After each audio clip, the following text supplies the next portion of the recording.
शब्द ही प्रकाश है। शब्द मन और जीवन दोनों को रोशनी से भर देते हैं। गाजीपुर की इस धरती पर हम सब उस प्रकाश के साक्षी होने आए हैं। आइए इन कहानियों को सुनें, अपनी कहानियां कहें और गाजीपुर की ये भूमि जो कवियों, क्रांतिकारियों और सपने देखने वालों को, हमारे जैसे अदम्य सपने देखने वालों की भूमि है, फिर एक बार विचार, संवेदना और आशा का दीप बनाए। धन्यवाद, शुभकामनाएं। अब मैं आमंत्रित करूंगी हमारे फेस्टिवल पेट्रन श्री उपेंद्र राय जी को कि वो आपको संक्षिप्त में इस फेस्टिवल का इंट्रोडक्शन करें और उसके बाद हम सब माननीय उपराज्यपाल जी का भाषण सुनेंगे। धन्यवाद।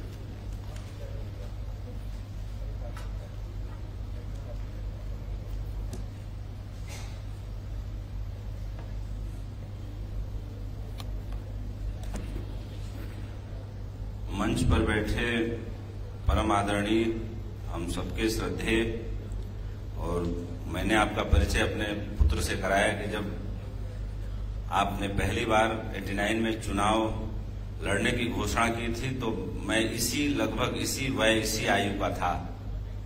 तो तब से मेरा परिचय है। मैं चीफ पैट्रन होने के नाते मेरा सौभाग्य है कि मुझे आपका स्वागत करने का मौका मिल रहा है और आपने इसके लिए समय निकाला। इसके लिए दिल की गहराइयों से भारत डायलॉग्स की टीम की तरफ से, भारत एक्सप्रेस की टीम की तरफ से बहुत आभार। संगीता बदौलन जी, आप साहित्यकार भी हैं, लिखती भी हैं। ये बहुत बाद में मुझे पता चला जब आपसे पहली बार मेरी फोन पे बातचीत हुई। आप यहाँ की जनप्रतिनिधि भी हैं और राज्यसभा में उच्च सदन में आप गाजीपुर का प्रतिनिधित्व करती हैं। ये हम सबके लिए गौरव का विषय है। और अनिल सुखलाल जी, जिनसे मेरा कल परिचय हुआ, आपकी सादगी, आपकी सरलता और जो मैंने इन्वॉल्वमेंट देखा अपने कल्चर के प्रति। गिरमिटिया मजदूर कहा जाता था, यहाँ के लोग गए, एक नई यात्रा तय की और एक नया संसार बनाया, और आपके रूट्स गाजीपुर से कहीं जुड़ती हैं।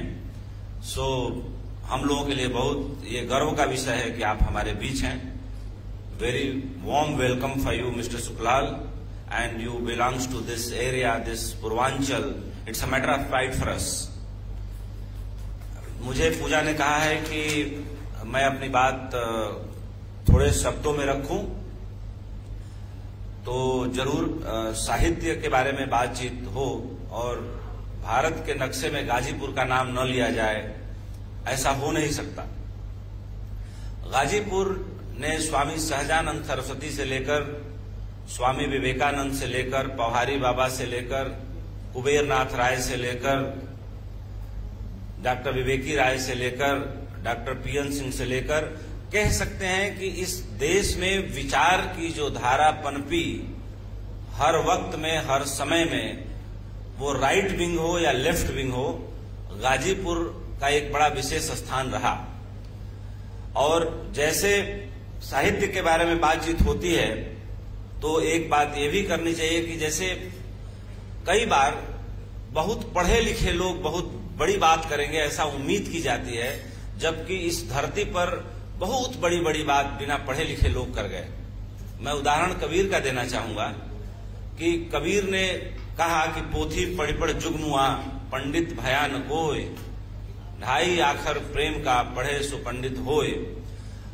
जो साहित्यकार होता है, जो कवि होता है, वो मूल रूप से क्रांतिकारी होता है, वो रिबेलियन होता है, वो समय से आगे चलता है, समय की धारा से आगे देखता है, वो बहुत सूक्ष्मता से देखता है, बहुत साफ दृष्टि से देखता है और मन से मन तक उतर जाता है। बीच में उसे कोई सेतु नहीं चाहिए होता है। जैसे हम फोटो एयर ड्रॉप से ब्लूटूथ के जरिए डाउनलोड ले लेते हैं, शायद साहित्यकार भी मनों पर वैसा ही शासन करता है। उसके शासन करने का तरीका बड़ा अनूठा होता है और नियम भी यही कहता है कि शासन वही कर सकता है जो अनुशासन में रहे। शासन वो नहीं कर सकता जिसके अंदर कोई अनुशासन न हो। तो इसके लिए बेहद जरूरी है कि व्यक्ति जो अपनी नजर से समय की गति को, समय की रेखा को, उसके आगे के आने वाली घटनाओं को जो एंटिसिपेट करके समाज के सामने एक नया आदर्श प्रस्तुत करे, एक नया रास्ता बनाए और ये बताए कि रास्ता वही जिस पर महापुरुष चले।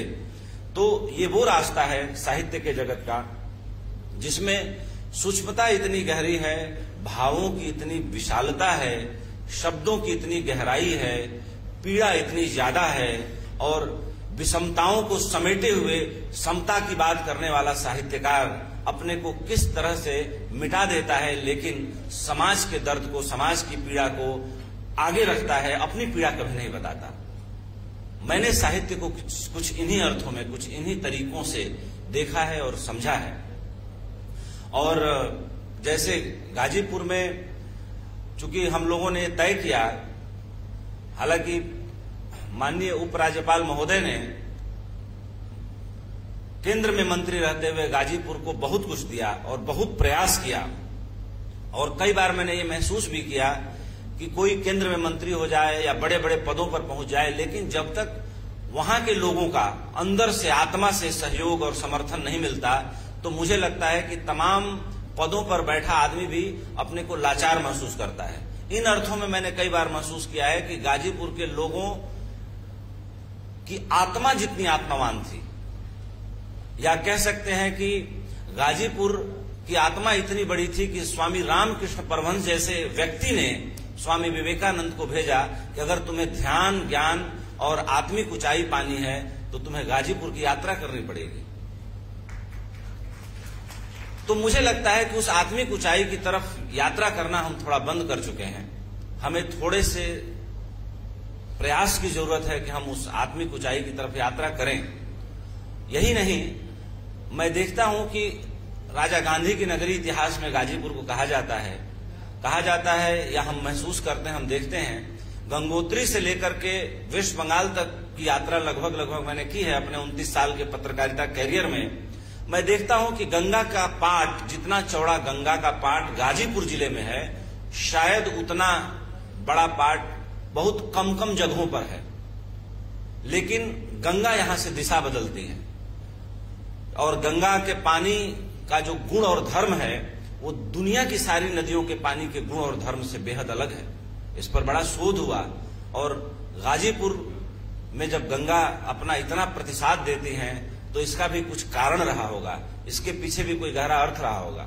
इस पर बड़ा रिसर्च हुआ और रिसर्च ये कहता है कि पानी इकलौता ऐसा चीज है हमारे जीवन में जो 70% हमारे तो शरीर में ही विद्यमान है और पानी इकलौती ऐसी चीज है कि अगर यहाँ पे एक छोटा सा बर्तन, बड़ा सा बर्तन इकट्ठा करें, उसमें पानी भर दें और हम लोग तेजी से आवाज लगा दें, कुछ भी, पानी में तरंगे पैदा हो जाती हैं।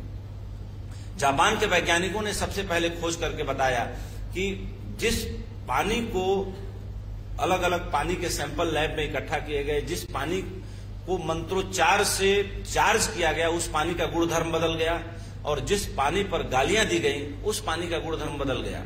तो हमारा गुणधर्म कितना तेजी से बदला है कुछ सालों में, और पानी का अगर गुणधर्म बदल सकता है कुछ शब्दों से, तो समझिए कि साहित्य और लोक व्यवहार से हमारा गुणधर्म कितना तेजी से बदलता है।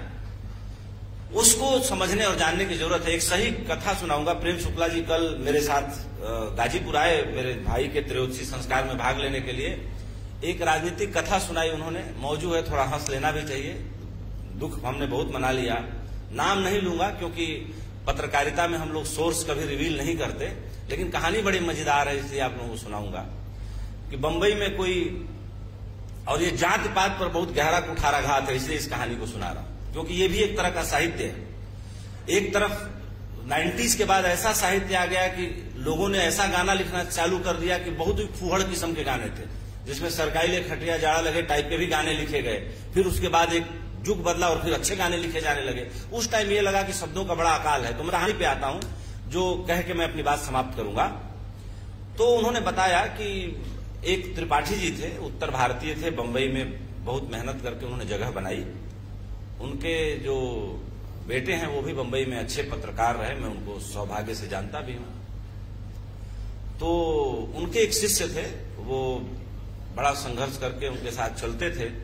तो जब भी उनका पैर छूते थे तो उनका पैर छूते वक्त पैर दबाते थे हाथ से, तो त्रिपाठी जी कहते थे कि यार पैर मत दबाया करो, अच्छा नहीं लगता है, पैर छू लिया बहुत है। तो बोले कि नहीं नहीं गुरुजी, अब आपकी शरण में ही हूं, जो अब आप जैसा कहें वैसा ही करना है मुझे। तो गुरुजी के आशीर्वाद से बंबई भाजपा में उनको कुछ छोटा सा पद मिल गया, तो उन्होंने फिर पैर दबा के पैर छूना बंद कर दिया, सिर्फ पैर छूना चालू कर दिया।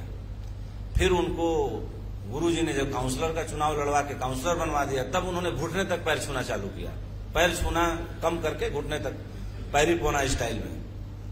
फिर उसके बाद जो है वो समय आया और वो डिप्टी मेयर हो गए। जब डिप्टी मेयर हो गए तो उन्होंने प्रणाम करना गुरुजी को चालू कर दिया, गुरुजी नमस्कार।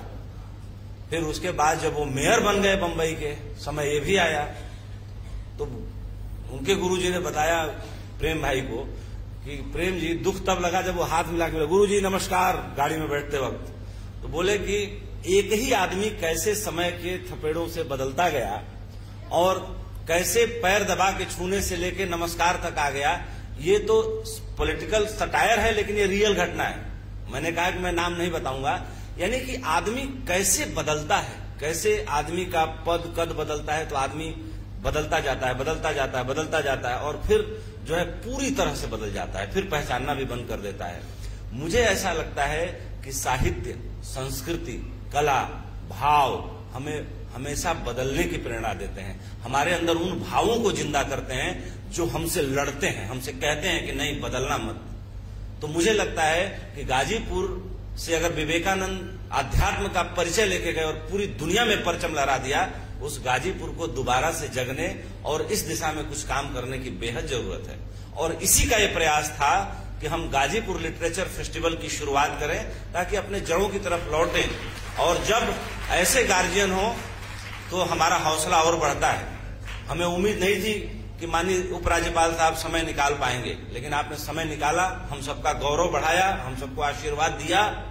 ये हमारे लिए बहुत ही अविस्मरणीय पल है, इसको हम याद रखेंगे।